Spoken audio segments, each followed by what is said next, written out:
My wife Jenna, 28 female, and I, 32 male, had our daughter Avalee a few months ago. We've been together for 10 years and married for 3. We both live out of state from our families and neither of us has the best relationship with them, though Jenna's family has made a lot of effort to come and visit, mend bridges and interact with Avalee since she was born. My family, mom 52, stepdad 55, 3 younger brothers nearly adults 21, live an extra few hours away and are yet to meet her. It's important to note that my mom and Jenna do not get along. Mom has always had something to say about Jenna, and the older Jenna's gotten and the longer it's gone on, the less Jenna has been willing to let it go over her head. This has resulted in us spending the last 10 years doing separate holiday visits. My plan this year was to drop Jenna at her parents' place safely after the flight, carry on the extra 3-hour drive with Avalee to mine, and then pick her up on December the 23rd so we could spend Christmas Day as a family.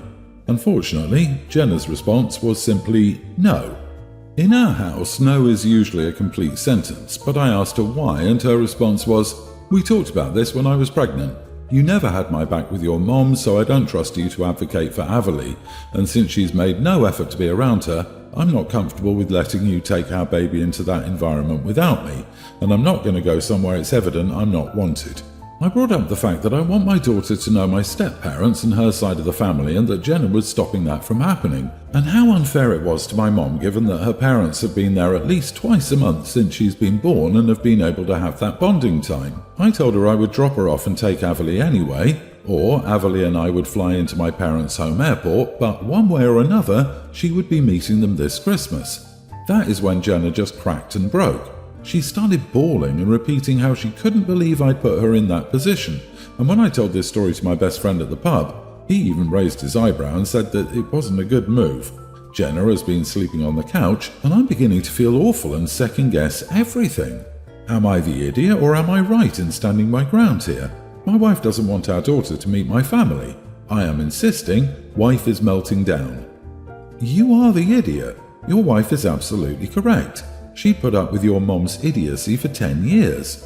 10 years where you obviously didn't have her back, or your mother would have shut up and figured out a way to coexist by now. Your wife is correct. You need to figure out a way to talk to your mom and say, now that my daughter is here, the rude comments and jerk behavior stop. Period. Also, an infant is still pretty reliant on her mother. Also, I can't believe your wife has been sleeping on the couch. You're lucky it hasn't been a hotel. If I was her, it wouldn't be the couch and it wouldn't be me. I'm honestly just shocked at the ignorance here. I can't believe OP doesn't realize his behavior and how completely messed up this situation is for his wife. You can't be serious. My God, you are the idiot. Jesus. Your wife is not keeping your daughter from meeting your parents. Your parents could have visited at any time in the past 6 months. Have you ever cared for or fed the baby by yourself? She's only an infant, and you don't mention how long you plan to separate the baby from her mother.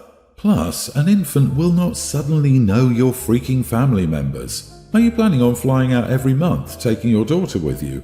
Go ahead and get the divorce you're aiming for right now.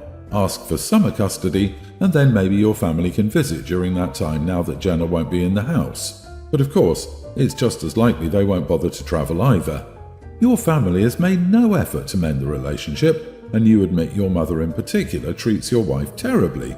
This is why they shouldn't meet your daughter on their own. And why does your wife have to continue to look past this treatment? Why does your mother get to continue to speak badly about her? It's unfair to my mom that her parents have gotten to see baby. Your mom put herself in this position. You don't get to treat someone like crap for a decade, then surprise Pikachu face when they don't want their baby around you. If your mom wants to see the baby, she should try to make amends. At this point, it's clear they aren't going to be best friends, but she does have to treat your wife with cordial respect. I have a nearly adult daughter, Cass, with my ex, and a pre-tween son, Mark, with my wife.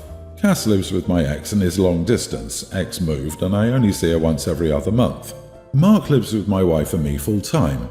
I'll admit I struggle with guilt when it comes to Cass because of the distance, so when Cass wants something, I try to do all I can to make it happen. Cass is also extremely sensitive, so I have to handle her very carefully so as not to upset her. Mark, on the other hand, is more out there and will try to argue back, and I tend to be a bit harder on him because he's got a stronger personality.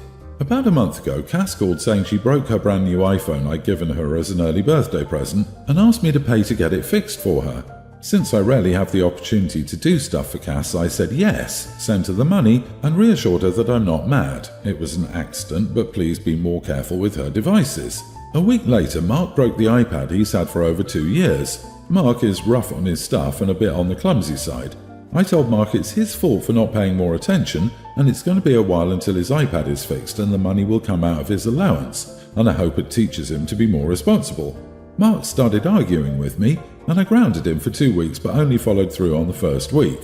Now my wife is mad at me, saying the way I reacted to Mark was unfair compared to the way I responded to Cass, that I was forgiving and understanding to my daughter, who's older, but not my son, who's much younger.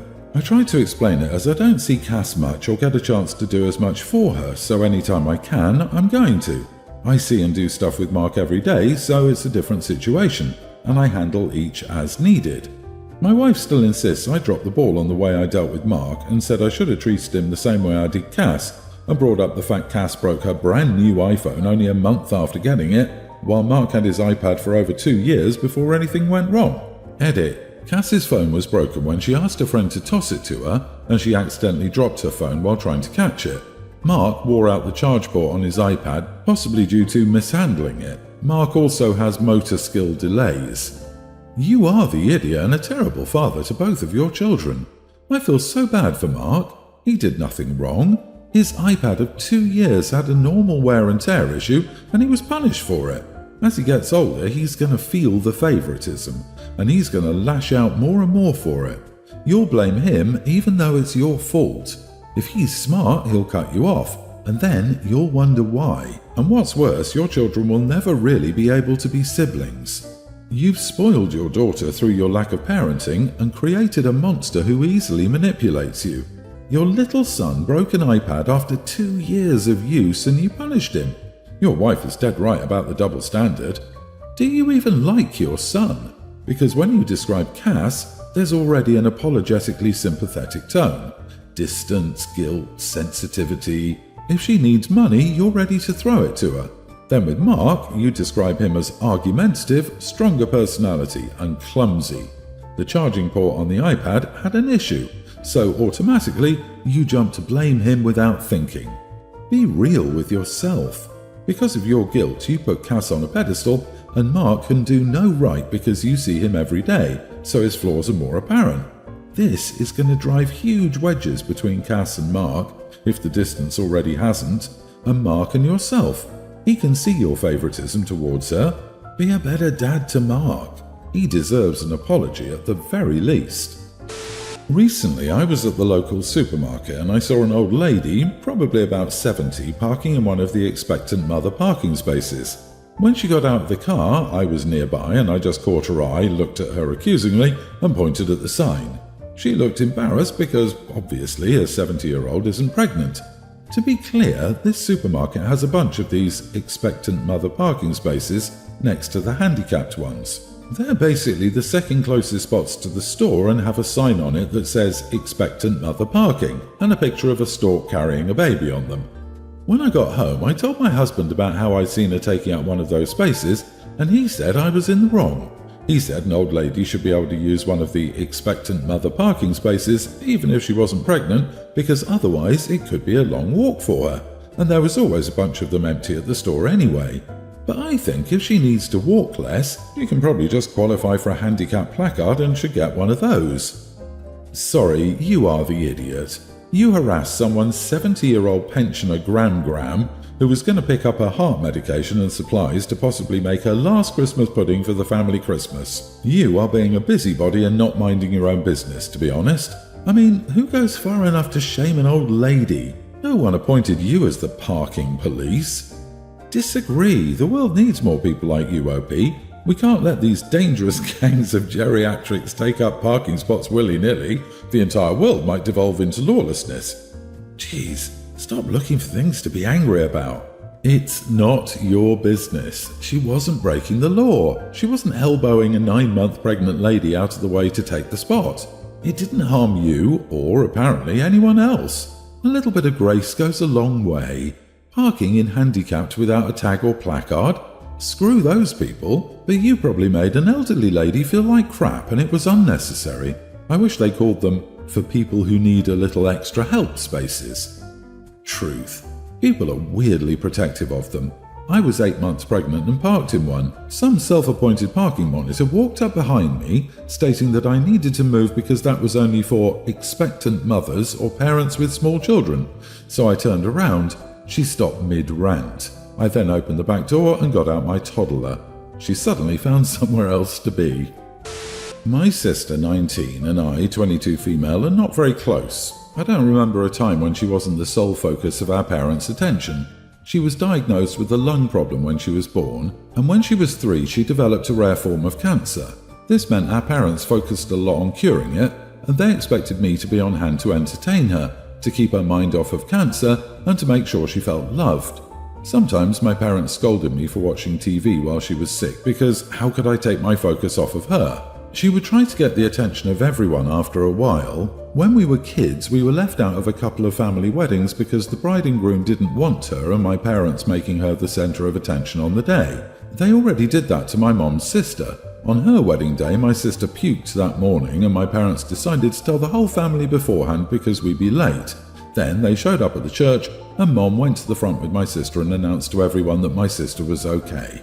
My aunt was so mad at her for that. She then had my sister go up to them when they exchanged vows and kissed them. My aunt stopped talking to my mom after that crap show. My sister is used to telling everyone she knows she had cancer, that she's got bad lungs still, and that she's probably going to need more surgeries in the future because her liver or kidneys were harmed by her cancer treatments. I admit to resenting the attention she gets. When I was 17, she asked me why I never paid the same kind of attention that our parents do, and I told her that she's not the only kid I know who survived cancer, because in the real world, people aren't taking their focus off everything to focus on her or any other cancer survivor. I told her it was rude to bring it up when someone else was celebrating or focusing on something.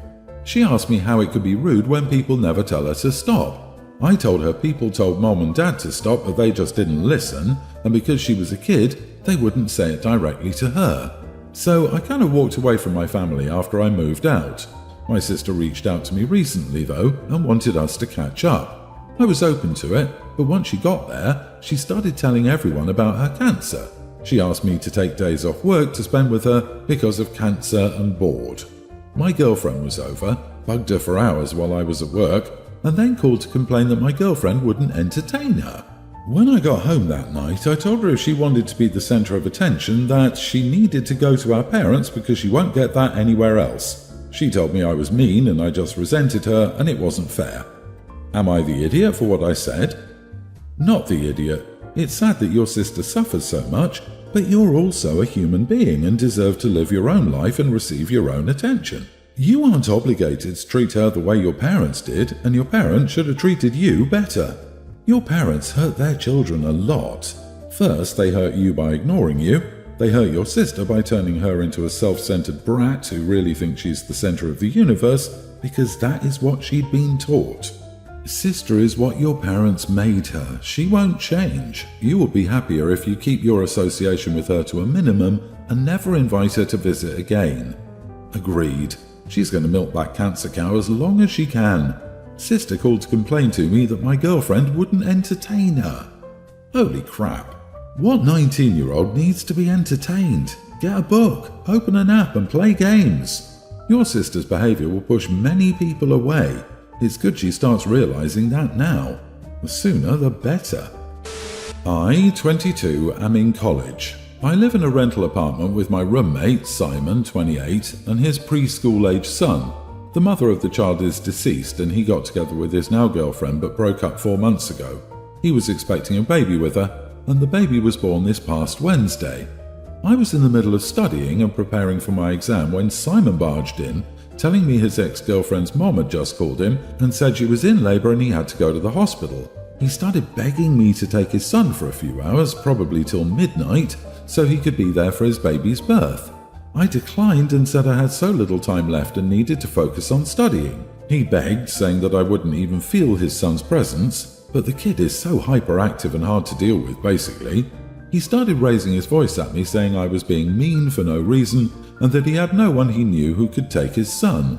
I told him he could have prepared for this by hiring a babysitter. He started going off, saying that I was being unhelpful on purpose. I told him to get out of my room. He said he'd just leave the kid with me then. I told him I'd call the cops as soon as he did that, which made him back off. He was fuming. He took his son and left and came back the next day telling me I'd just caused him to miss the birth of his baby and that he'll never forgive me for what I've done. He's been avoiding me since it happened. Am I the idiot? Not the idiot. If he'd asked you in advance or his babysitter dropped out, that would be different. The fact that he knew the baby would arrive at some point and didn't make any arrangements makes him the idiot for springing it on you. What would he have done if you weren't home? Was that his plan all along? To just drop the child on you? Crazy. You don't know when a person is going into labour and you can't exactly book a babysitter for on-call. I'm very disturbed by people who refuse to help others in emergencies. It's really disturbing to see and demonstrates the strong lack of community and care for others in society. Not even in society, but people in your actual community, in your actual home. It's not your fault, but you could have helped. You're well within your rights to say no, and you're not the worst person, but this is a solid idiot move. You better not even ask him for a cup of sugar moving forward. Good grief, where is people's compassion nowadays? You say that, but where's the compassion for OP and their life course? They didn't decide to have 2 kids. They didn't choose for a man 6 years their senior to be vastly unprepared for the arrival of his second child. He's had one before. OP didn't cause Simon to miss anything. He caused it himself. Where is any of the parents' parents? Do they not have any other family at all? No other friends? No one? Be fair though, his son's mother died, so he's a widowed dad, which of course would make finances tight, and later got a girlfriend. None of that points to him being some kind of social outcast or player. Maybe he's far from family. He definitely needed to make a plan for the baby's birth, but nothing in his circumstances suggests the kind of judgment you're making of him.